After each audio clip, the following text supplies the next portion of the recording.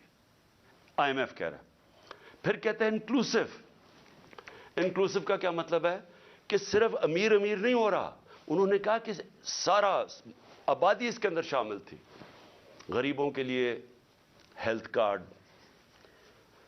لانسٹ جو کہ دنیا کی لیڈنگ میڈیکل جرنل ہے, جو کہ ساری دنیا کے ٹاپ ڈاکٹرز وہ جرنل پڑھتے ہیں, جس کو لانسٹ کہتے ہیں. لانسٹ پاکستان کے ہیلتھ کارڈ کی تعریف کر رہا تھا, اور وہ تعریف اس لیے کر رہا تھا کہ پہلے تو یہ نچلے طبقے کو پہلی دفعہ ایک انشورنس ملی کہ غریب گھرانہ کسی بھی ہسپتال میں جا کے اپنا 10 لاکھ تک علاج کروا سکتا تھا. یہ انہوں نے لانسٹ لکھتا ہے کہ ہمارے سے بہت امیر ترین ملکوں کے پاس بھی یونیورسل ہیلتھ کوریج نہیں تھی جو پاکستان میں تھی.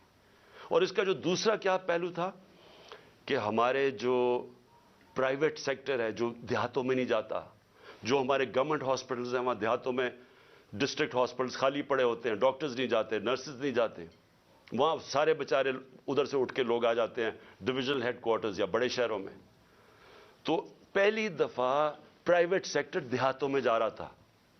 انہوں نے چھوٹے چھوٹے ہاسپٹلز بنانے شروع کر دیے ہیلتھ کارڈ کی وجہ سے. تو ایک ہیلتھ کوریج کا نیٹ ورک بن رہا تھا پاکستان میں, جو کہ انہوں نے آ کے ختم کیا. اور کیوں کیا؟ کیونکہ وہ مریم کی وہ آڈیو لیکس, اس میں وہ کہتی ہے کہ عمران خان کو فائدہ نہ ہو جائے. اپنے تو کھانسی بھی ہو اور وہ زکام بھی ہو تو باہر چلے جاتے ہیں سارا ٹبر علاج کروانے کے لیے. تھوڑی سی چیز ہو پتہ چلتا ہے جی اب پھر لندن پہنچ گئے علاج کروانے کے لیے.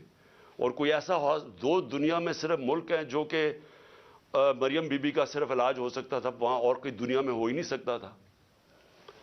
لیکن عام آدمی کا کبھی سوچا کہ غریب گھرانے کے اندر جب ایک بیماری آ جاتی ہے تو پتہ ہے کہ ان کے اوپر کیا گزرتی ہے؟ سارا خاندان غربت کی لکیر کے نیچے چلا جاتا ہے. یہ ساری ریسرچ شو کرتی ہے کہ ایک بڑی بیماری وہ لوگ جو غربت کی لکیر سے اوپر ہوتے ہیں, ایک بیماری ان کو نیچے لے جاتی ہے غربت کی لکیر سے. تو انہوں نے آ کے وہ ہیلتھ کارڈ ختم کیا جو کہ ہمارا, جب وہ کہتے ہیں نا سسٹین, جب انکلوسو کا مطلب ہوتا ہے کہ وہ ساری قوم کو لے کے, جب ملک میں دولت میں اضافہ ہو رہا ہے تو لوگوں کو بھی ساتھ ہم لے کے چل رہے تھے. پھر احساس پروگرام, دنیا نے ایکنالج کیا پاکستان کا احساس پروگرام جو نچلے طبقے کے لیے تھا. اور یہ اسٹینفورڈ یونیورسٹی, امریکن یونیورسٹی کی ریسرچ ہے کہ پاکستان ایک فلاحی ریاست کی طرف جا رہا تھا احساس پروگرام کی وجہ سے. ورلڈ بینک سب نے تعریفیں کی پاکستان کے احساس پروگرام جو کہ انکلوسو ریسورس تھی. تو یہ IMF کہہ رہا ہے کہ پہلے تیزی سے بڑھ رہی ہے, پھر سسٹینیبل ہے, یعنی یہ چلتی جائے گی. اور انہوں نے کہا کہ 6 کروڑ لوگ اس میں آ جائیں گے مڈل کلاس میں اوپر. پھر وہ کہتا ہے انکلوسو ہے کہ وہ صرف ہم نے امیروں کا نہیں سوچا, نیچے سے بھی اٹھا رہے ہیں, جس میں